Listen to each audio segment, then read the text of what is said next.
Assalamualaikum warahmatullahi wabarakatuh. Hai, apa kabar anak-anak semua di rumah? Gimana kabarnya hari ini? Semoga semuanya dalam keadaan sehat walafiat. Semoga semua tetap semangat di dalam belajar secara online di rumah. Masih dalam suasana COVID sehingga kita masih harus belajar dari rumah, bekerja dari rumah. Tidak mengurangi semangat kita untuk terus belajar. Baik anak-anak, hari ini kita bertemu dengan Pak Soleh. Hari ini kita akan belajar tema F, subtema 1, 2, dan 3 di muatan pelajaran IPS.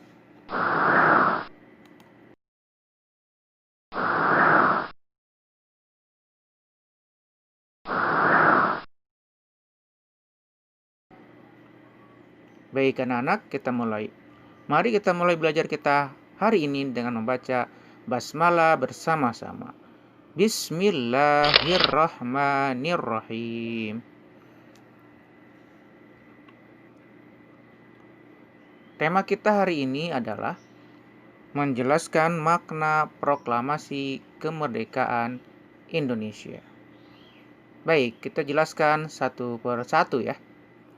Apa itu arti proklamasi? Proklamasi artinya adalah pemberitahuan bahwa status Indonesia telah berubah jadi bangsa yang merdeka. Pemberitahuan ini baik ke dunia luar maupun ke dalam negeri sendiri, bahwa Indonesia sudah bebas dari penjajahan. Itulah yang terjadi pada tanggal 17 Agustus 1945. Adapun pengakuan mengenai proklamasi ini diakui secara dua hal, yaitu secara de facto dan secara de jure. De facto artinya pengakuan sesuai dengan kenyataannya. Kalau de jure pengakuan dari negara lain. Nah, proses pengakuan dua hal ini tidak langsung terjadi dua-duanya, tapi bertahap. Karena Indonesia baru diakui kemerdekaan oleh Belanda sendiri adalah pada tahun 1949. Sejak proklamasinya pada tahun 1945. Baik, kita lanjutkan, anak-anak. Nah, ini ada 5 hal kaitan dengan aspek-aspek yang terkait dengan makna proklamasi. Makna proklamasi ditinjau dari berbagai aspek. Ada 5 aspek. Yang pertama, aspek spiritual. Artinya bahwa kemerdekaan adalah rahmat dari Allah Subhanahu wa Ta'ala. Yang kedua, aspek hukum. Artinya berlakunya hukum Indonesia. Setelah dijajah sekian lamanya berlaku hukum Belanda, maka setelah proklamasi akan berlaku hukum Indonesia. Yang ketiga, aspek sosiologis. Artinya perasaan kita sudah terbebas dan merdeka secara fisik dan mental dari penjajahan. Yang keempat, aspek politis. Artinya sejak proklamasi maka kita harus mempunyai pemerintahan sendiri secara mandiri. Kemudian secara aspek historis, artinya makna proklamasi ini adalah titik puncak perjuangan bangsa Indonesia dalam mengusir penjajah. Nah, itu 5 aspek makna proklamasi ditinjau dari berbagai aspek.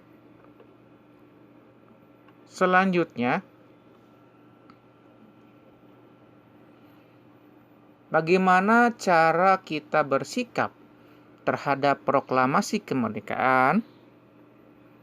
Apa yang harus kita lakukan dalam sikap kita? Yang pertama adalah memegang teguh nilai-nilai perjuangan para pahlawan. Kedua, ikut serta mempertahankan dan mengisi kemerdekaan. Nah, ini sikap yang harus kita pegang dalam memaknai makna proklamasi kemerdekaan. Sebagai seorang siswa, bagaimana cara kita mengisi kemerdekaan? Tentu nomor satu sebagai pelajar adalah kalian harus belajar dengan tekun. Yang kedua, cetaklah prestasi yang membanggakan. Sebagai anak muda, buatlah prestasi yang baik. Ketiga, jadi pribadi yang santun dan peduli. Kemudian mau menolong orang yang kesusahan. Kemudian mematuhi hukum dan tata tertib yang berlaku. Nah, berikut ini ada 4 hal. Ini adalah tujuan kemerdekaan menurut negara. Menurut negara yang terdapat dalam alinea keempat pembukaan Undang-Undang Dasar 1945 bahwa tujuan negara adalah 1. Melindungi segenap bangsa Indonesia dan seluruh tumpah darah Indonesia. Yang kedua, tujuan negara adalah memajukan kesejahteraan umum. Yang ketiga, mencerdaskan kehidupan bangsa. Yang keempat, ikut melaksanakan ketertiban dunia yang berdasarkan kemerdekaan, perdamaian abadi, dan keadilan sosial. Ini bisa kalian lihat di pembukaan Undang-Undang Dasar 1945.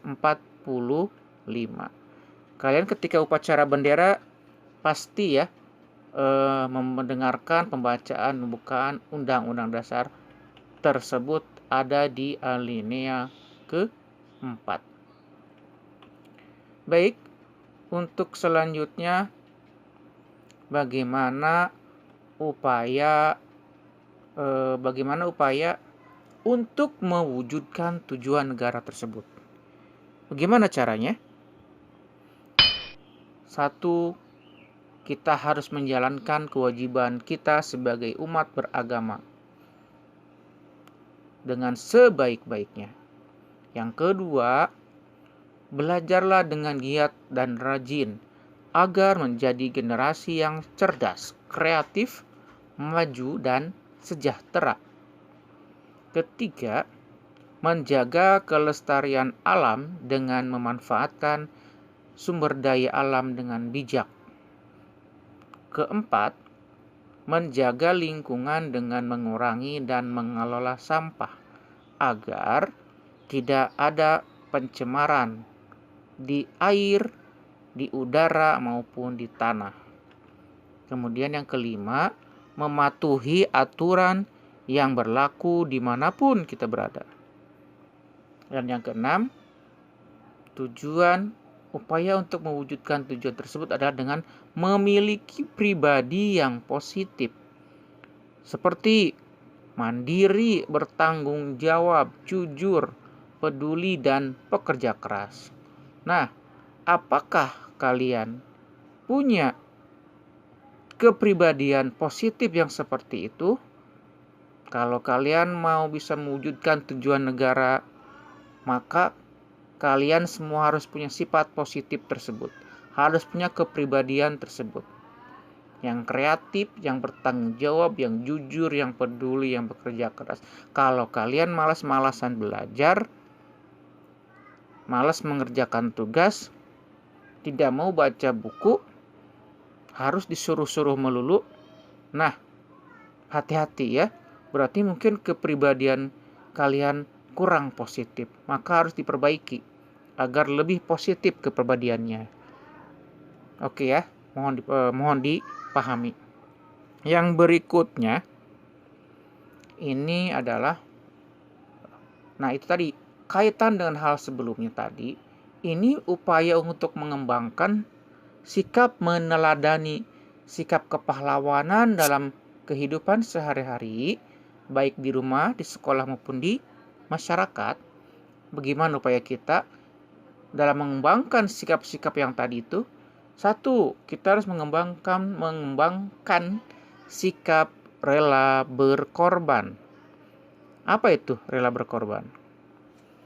Ya, karena sebagai makhluk sosial kita tidak dapat hidup sendiri dan selalu memerlukan pertolongan sesama warga yang lain, ya.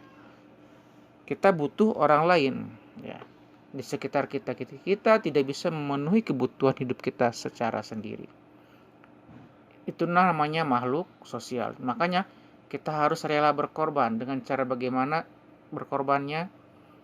Rela membantu teman ataupun tetangga yang tertimpa musibah. Kalau ada teman yang kekurangan, yang sakit, tetangga yang kena bencana, wajar sekali kalau kita harus untuk mau menolong dengan sekemampuan kita masing-masing. Dengan tenaga, dengan uang, dengan materi, apapun yang kita punya, kita bisa lakukan pertolongan tersebut dengan penuh keikhlasan dan kerelaan. Yang kedua, kita harus rela menjaga kebersihan dan mematuhi tata tertib, khususnya di sekolah, ya. Nah, mentaati tata tertib itu bagian daripada rela berkorban, ya. Kemudian yang ketiga, rela berkorban untuk menjaga keamanan tempat tinggal masing-masing. Misalkan ikut kegiatan sistem keamanan lingkungan. Ini emang ini bukan untuk anak kecil, ini untuk orang yang sudah dewasa. Sebagai seorang pelajar pun sama, bisa ikut membantu dalam menjaga keamanan tempat tinggal dengan caranya masing-masing. Yang berikutnya kita akan lihat, setelah rela berkorban, maka sikap berikutnya harus kita kembangkan adalah sikap cinta tanah air. Pada zaman dahulu ketika dalam masa penjajahan, cinta tanah air para pahlawan mereka dengan mengangkat senjata, berjuang membebaskan diri dari penjajah dengan berperang mengangkat senjata. Karena cinta tanah air. Untuk saat ini sebagai seorang pelajar, saat ini kita bagaimana cara mewujudkan cinta tanah air? Satu, kita bisa menggunakan, harus bangga dengan buatan barang-barang, dengan produk barang-barang buatan dalam negeri sendiri. Jangan membanggakan produk-produk luar negeri, brand-brand dari luar negeri. Kita sepatutnya membanggakan barang-barang buatan saudara-saudara kita dari dalam negeri sendiri. Yang kedua, diwujudkan dengan melestarikan kebudayaan dengan mengenal dan mempelajari budaya daerah yang lain. Kita boleh belajar tentang kebudayaan bahasa daerah lain, pakaian daerah lain, kemudian alat musik, lagu-lagu daerah lain. Kita perlu untuk mempelajarinya sebagai seorang pelajar. Berikutnya ya, sebagai wujud cinta tanah air, hidup rukun dan gotong royong, tidak tawuran, tidak berantem, tidak bertikai dengan sesama teman yang beda suku, yang beda agama, apalagi satu kampung, ya. Harus sama-sama rukun, harus hidup gotong royong. Itulah wujud cinta tanah air.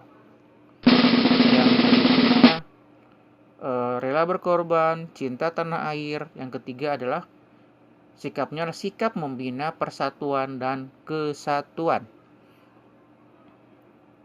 Ini dapat diwujudkan dengan beberapa hal, seperti tidak memaksakan kehendak kepada orang lain. Nah, itu wujud membina persatuan dan kesatuan. Yang kedua, saling menghormati orang lain yang berbeda agama. Itu juga sama wujud dari membina persatuan agar tidak ada perpecahan. Yang ketiga, tidak membeda-bedakan suku. Nah, ini juga sama, ya. Tidak membeda-bedakan suku. Bergaul dengan siapa saja, berteman dengan siapa saja. Itu untuk membina persatuan. Yang keempat, menggunakan bahasa Indonesia sebagai bahasa persatuan. Ini juga wujud membina persatuan dan kesatuan. Nah, itulah anak-anak materi pembahasan kita pada hari ini. Semoga apa yang kita jelaskan dapat dipahami oleh kalian semua, ya, di rumah. Baik anak-anak, menjelaskan makna proklamasi kemerdekaan ini, yang penting sebagai kita, posisi kalian sebagai pelajar adalah senantiasa bisa mengisi kemerdekaan ini dengan hal-hal yang positif sesuai dengan peran kita masing-masing. Bapak sebagai guru, kalian sebagai pelajar, dan orang tua sebagai masyarakat sebenarnya harus kerjasama dalam mengisi kemerdekaan ini dengan hal-hal yang positif, yang bisa membangun, yang bisa meningkatkan kehidupan, kesejahteraan. Dan baik anak-anak, terima kasih atas perhatiannya. Itu saja yang bisa Bapak jelaskan pada pagi hari ini. Mari kita tutup belajar kita hari ini dengan membaca hamdalah bersama-sama. Alhamdulillahirabbil alamin. Wassalamualaikum warahmatullahi wabarakatuh.